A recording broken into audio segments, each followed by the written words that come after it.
Y'all know what's going on. It's time for another episode of Doing Time with Joe. I'm your host, Joe Baker, and welcome to the show, y'all. Early on in my, I'm going to say career, use that term lightly, as part of the business in rotation. Y'all know what that means.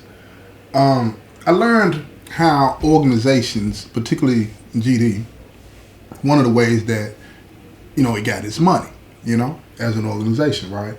It was this situation where there was this guy that came to prison. At this time, I'm already in prison, right? And I was running around with 4 other guys. We was all kind of tight. We were all from different places and whatnot, but we all had one thing in common, and that was the business, right?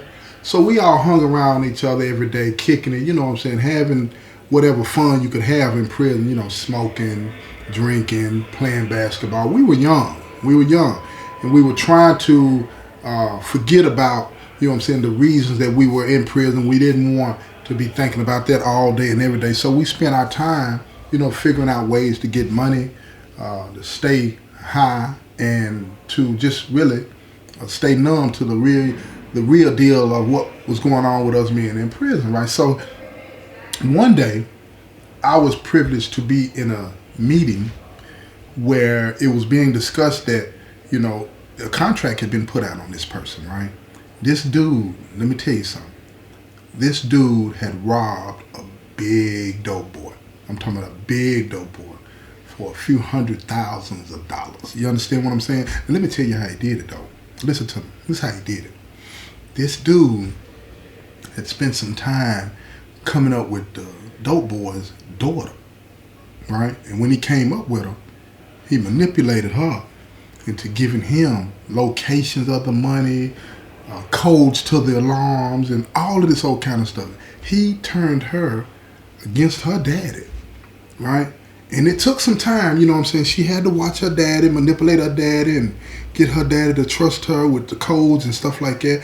And once she got all of that, she turned him over to her boyfriend, because the plan was for them to get this money and then leave, get married, and live in some place where they couldn't be found, right? Young love will have you thinking all kind of stuff is possible that's really not possible, right? So she gives him all of the information so he can get in the house undetected after they're gone. Get in the safe without having to do anything drastic. You feel what I'm saying? So one day, when her daddy was gone, she manipulated her daddy to take her somewhere.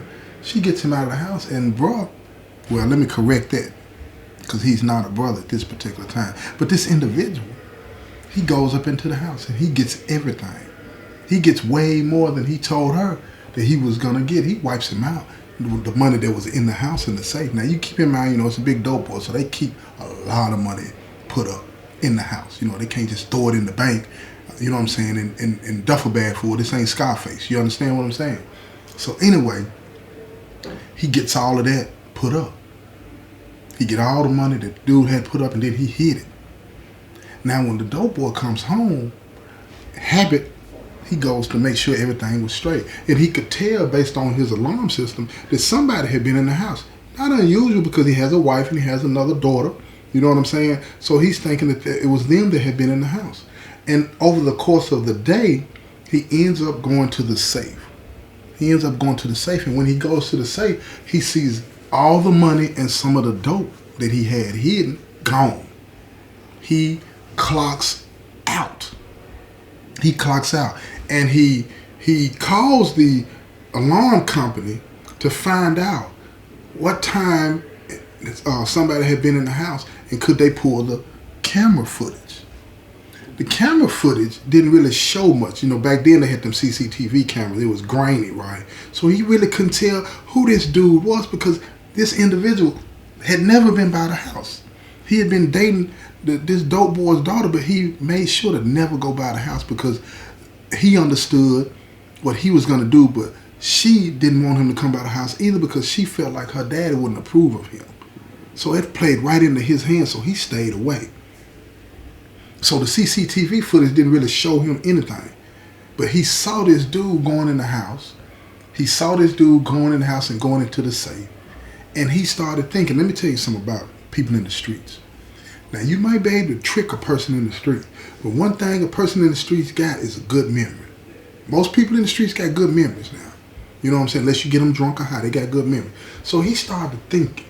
He's sitting there thinking, because he's got to figure this out. Somebody been in his house. Somebody done robbed him and no alarms or anything went off. So he started to think back, what has been going on over the last few months that somebody could get in my house and steal from me? And he started to think about his daughter. And he loved his daughter. Both of them. Loved them. And when he figured it out, he said, man, it had to be her. And then he knew how young love was. So he called her into his study. Now he's got a couple of his guys with him. But he calls her into the study and he tells her, he said, look, let me break something down for you. Now he's talking to his daughter like she ain't his daughter. And she's standing there, she's scared. But she had already been prepped by her boyfriend that this was going to happen. Just stick to the script.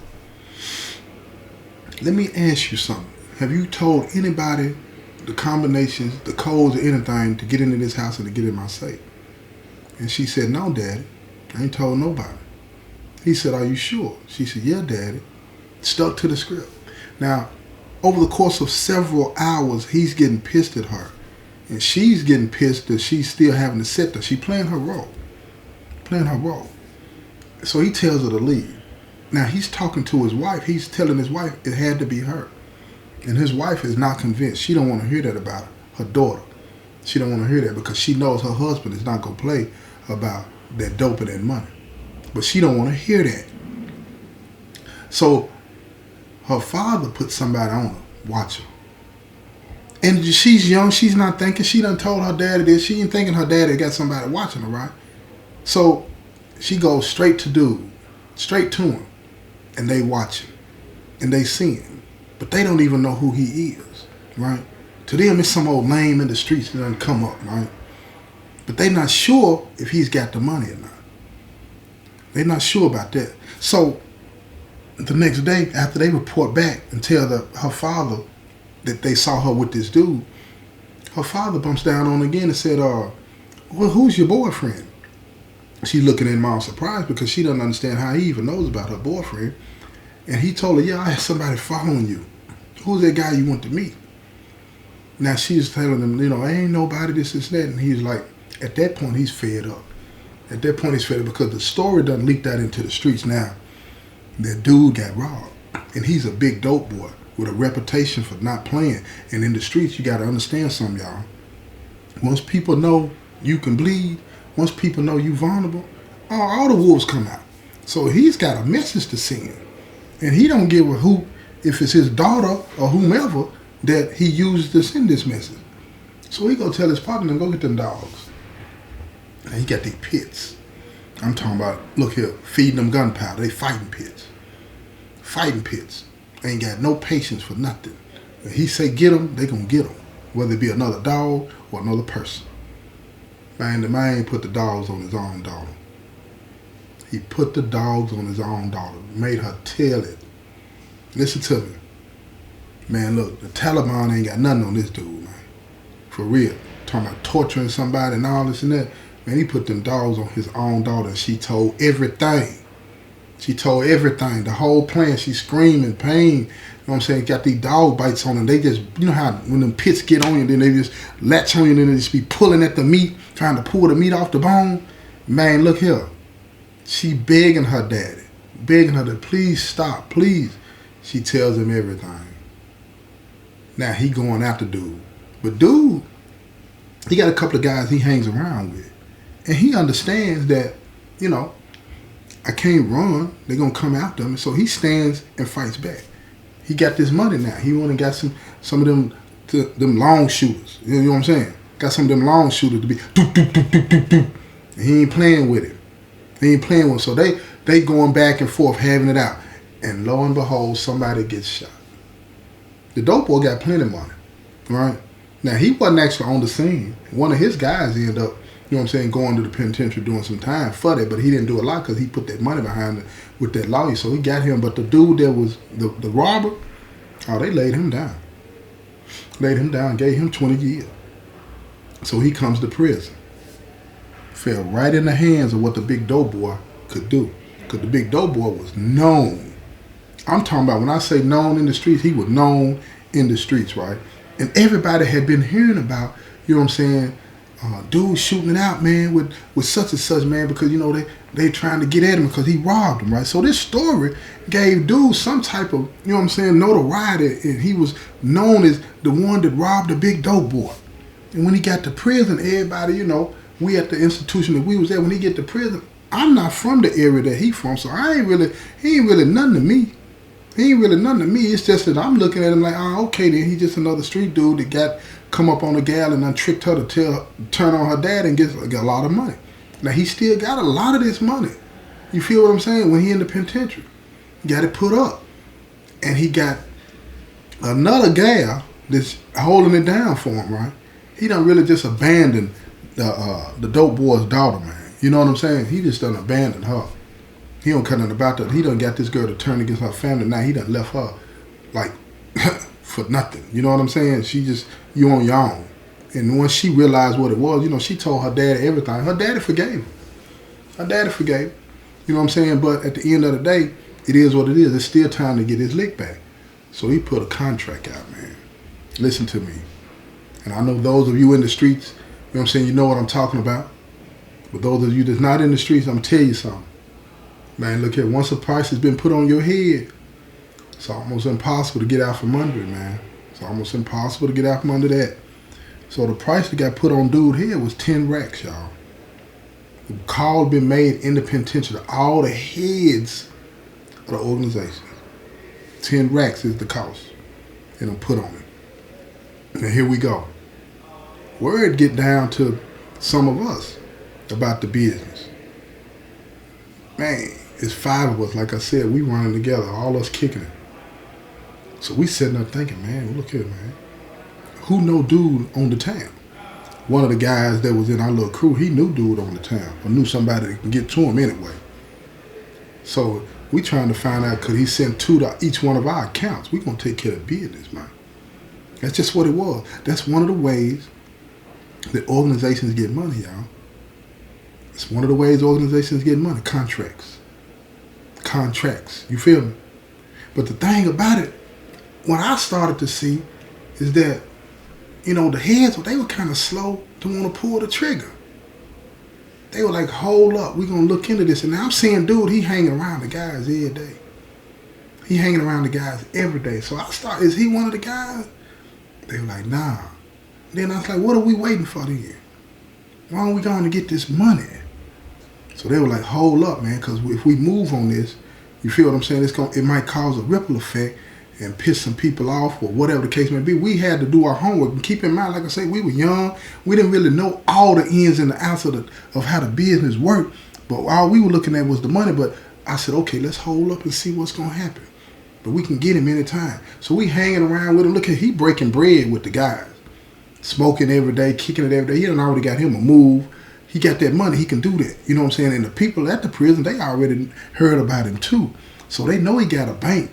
They know he got plenty bank. You know what I mean? So they kind of like looking at him and letting him move the way he wants to. He paying them off, you know, getting him 100 here, 100 there. So he can kind of move and do the things that a lot of people couldn't do in the penitentiary because he got real bread.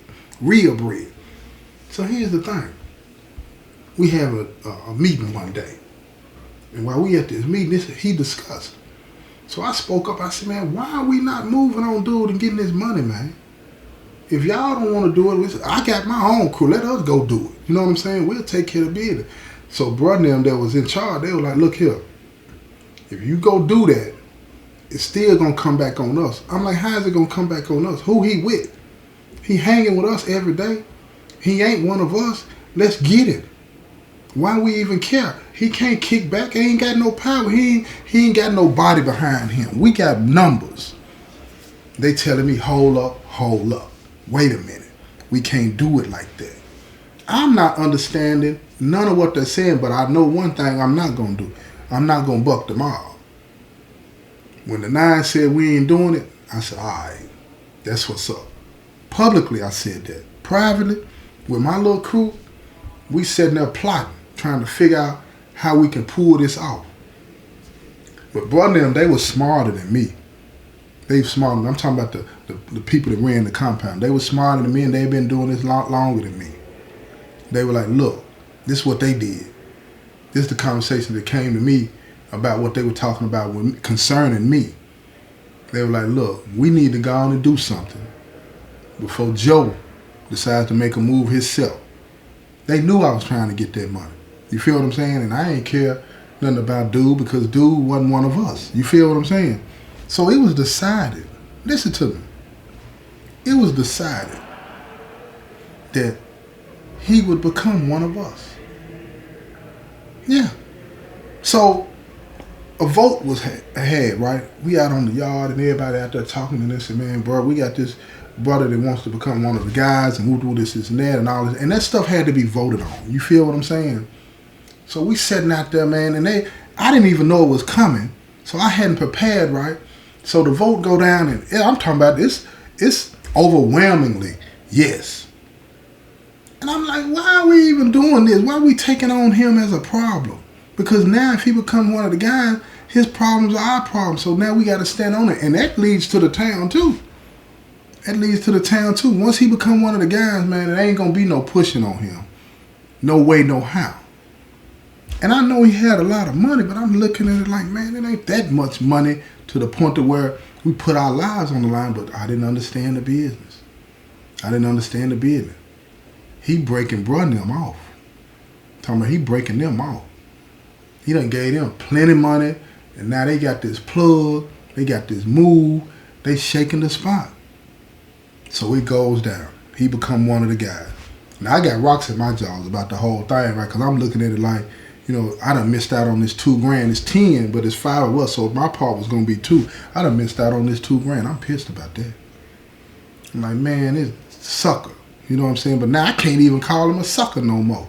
He one of the guys. So now I gotta call him bruh. Yeah.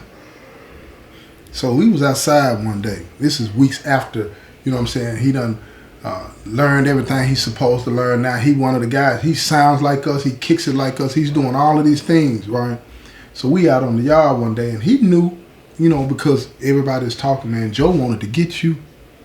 So now he got me on the yard. He talking to me, kicking it with me. We smoking weed. He thinking that, you know, I'm gonna just befriend Joe and everything. We move on. We gonna be straight. So we out on the yard, me and him, we smoking weed. And he tell me, he said, man, hey, bro. He said, man, I know how you feel about me and all this and that, right? And he said, man, this move gonna benefit all of us. So I'm looking at him. I hit that weed. I'm like, how is it gonna benefit all of us? All that, you know, I'm doing all that back in the day, y'all. You feel me? He said, man, look, same way I mess with brother now, man, I mess with all of us. We got that move, we gonna get that work. We doing all this, right? And I'm looking at him, that's what's up. He said, that little money you think you was gonna get from my head, we finna make way more than that.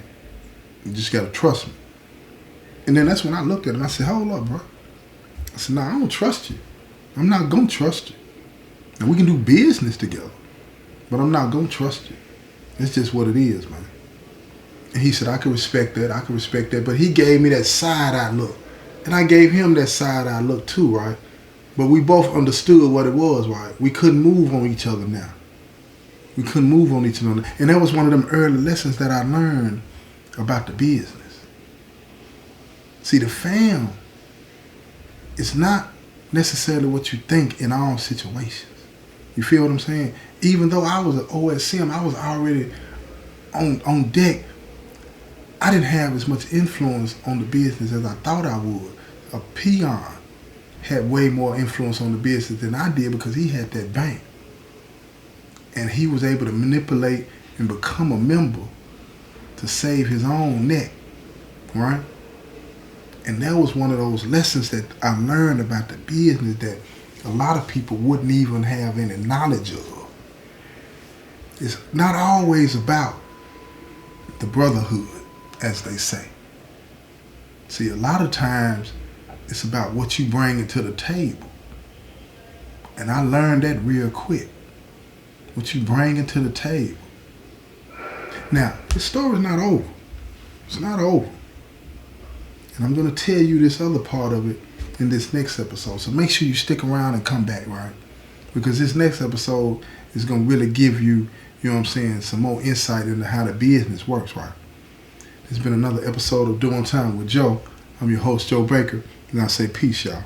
I'm getting so tired.